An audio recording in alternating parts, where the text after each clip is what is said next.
How does somebody go from 3 Grammys, 11 #1 songs, 500 million records sold, and a Guinness World Record for the most successful rap producer in 1997 to potentially facing life in prison for sex trafficking, racketeering, and transportation to engage in prostitution? Shit started out in the Bronx, man. Look where this shit is at now, man. 1969, Harlem, New York City. His real name is Sean Love Combs, and he attended an all-boys Catholic school in the Bronx. His mom and dad were both hard workers, but his father was murdered in 1972. His mom, Keisha, was a former model who was working 4 jobs, and when Combs was just 9 years old, she instilled the importance of dominance into Combs, which would become very important in his life. "My mother wouldn't let me in the house," Combs told Oprah in a 2006 interview. She said, "Go back out there and get that money, and if anyone ever puts their hands on you, make sure they never do it again."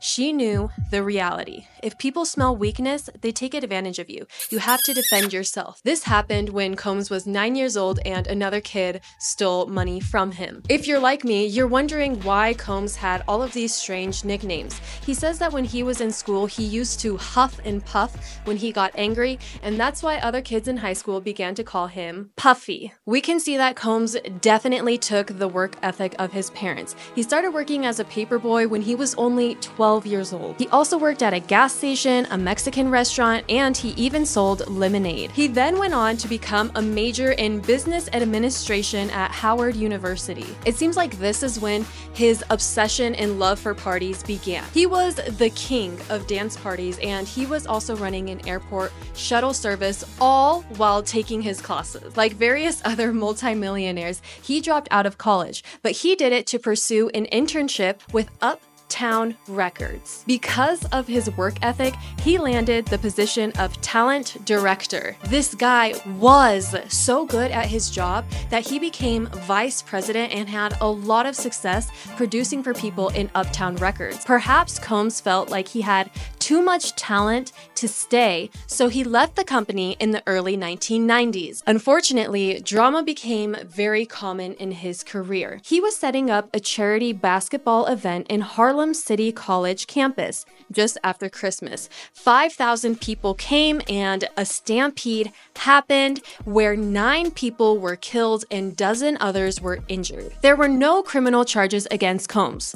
Well, for now anyways. In 1993, Combs embraced his entrepreneurial side and established a production company which he called Bad Boy Entertainment. And believe me when I say the name of Bad Boy Entertainment definitely held up its reputation. He was on top of the world, working with Mariah Carey, Babyface, TLC, Boyz II Men, Lil' Kim, and many more, including Biggie Smalls. His company sold nearly $100 million worth of records. One of his most famous songs is "I'll Be Missing You," and he released it after his friend Biggie Smalls was murdered in 1997. It is so wild to me that in December of 1999, he began to date Jennifer Lopez. They were both involved in a shooting incident at a New York nightclub where 3 people were injured. This is when things really begin to look a little sus for Combs, as he was charged for an illegal possession of a gun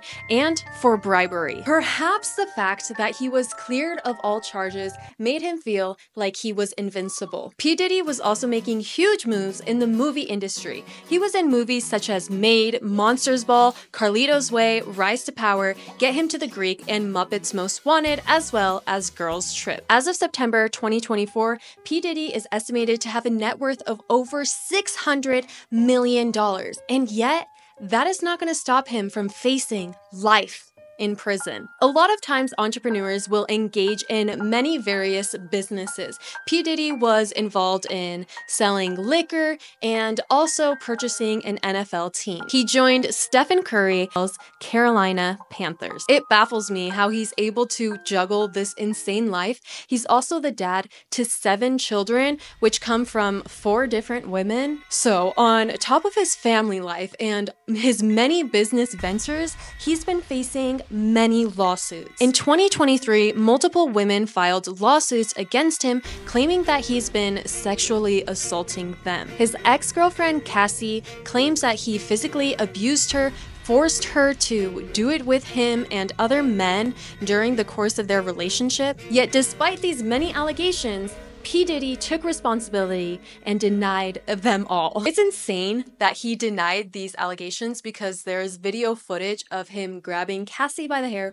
throwing her to the ground, kicking her, and forcing her back into their hotel room. So P. Diddy took to it and he apologized on Instagram. I'm so sorry. There's allegations from women saying that they were drugged. One girl says she was only 16 years old at the time, and there was another girl who accused P. Diddy who was only 17 years old. He tried really hard to play the victim by saying, "For the last couple weeks, I have sat silently and watched people try to assassinate my character, destroy my reputation and my legacy. Sickening allegations have been made against me by individuals looking for a quick payday." Hundreds of thousands of people are now realizing how serious these issues with P. Diddy are. In March of 2024, the Department of Homeland Security conducted several searches of his home in Los Angeles and in Miami. These searches were because they suspected sex trafficking from P. Diddy. Now, here we are in September 2024, where P. Diddy has been arrested. He is not going to receive bail. His charges include nothing less than sex trafficking, forced labor, drug offenses, kidnapping, assault, and obstruction of justice. But can we really be that surprised that a person who goes by Puff Daddy, P. Diddy, Love, and Diddy would ever do any harm to anyone, ever? The most insane thing, unfortunately, isn't that P. Diddy has committed all of these horrendous crimes, because most people already knew he was a bad person, and it was just a tell of time for it to catch up to him. The real craze right now is for people to understand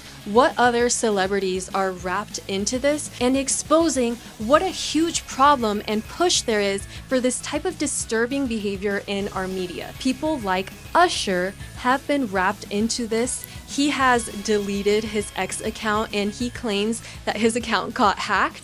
And a really funny comment from somebody was, "You got hacked and the hackers decided to delete all your tweets instead of tweeting random stuff." It's just a very convenient time to get hacked. There's a long list of celebrities who have been at P. Diddy's parties, and many celebrities have related in the past how insane these parties are. Potentially, we don't know who was participating in what they called freak-offs, which were disgusting acts that potentially lasted for days. And apparently P. Diddy was covering up everything. He was getting hotels for women that he abused, paying people large sums of money to shut up, and many celebrities were potentially covering for all of this. People like Ashton Kutcher, Anna Wintour, Jennifer Lopez, the Kardashians, Oprah, Justin Bieber, Leonardo DiCaprio, Paris Hilton, Mariah Carey, Jay-Z, and more. There's also been strange videos resurfacing of P. Diddy